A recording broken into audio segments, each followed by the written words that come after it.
Yan. Congratulations. Oh. Sigurado na. Salamat. Yan, Alex Erismas, dinisan nato. Yan, dinukot na nato. Doc Jega, buntis na po. Mayon? Salamat. Wow, siguraduhin ho. Nakakaputan nyo? Oo, tanan. Sana makababae ka, Alex. Kuya, ang tawag dyan sa pregnancy Yan, pregnancy diagnosis. Sa pregnancy diagnosis kasi, sir, ganito. Di makabulan. Dalawang buwan pa lang. Parang makatupa na namin yung matris niya na may laman. Pero ito yung stage na tinatawag namin na suspect pa lang. Kasi pwede pa siyang mawala. O halimbawa, na bilad ng ilang oras ng may-ari o kaya pinangtrabaho, pinanghila.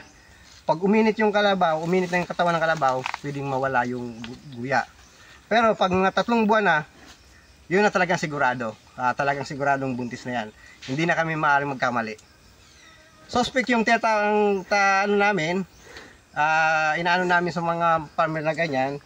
Kasi once na sinabi mong buntis na, 2 buwan pa lang na maaari pang mawala, pag sinabing buntis na, baka umasa na yung farmer na buntis na. Hindi niya na i-observe. So ito talagang sigurado na tayo na malaki na yung guya niya.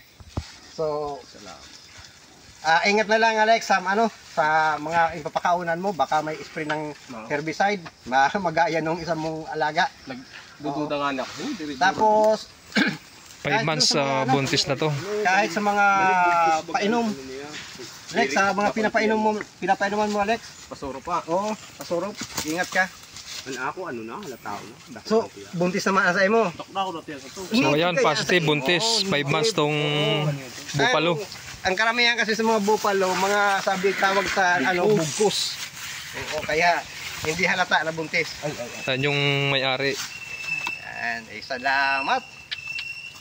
Nagdududa nga niya ako na iburod.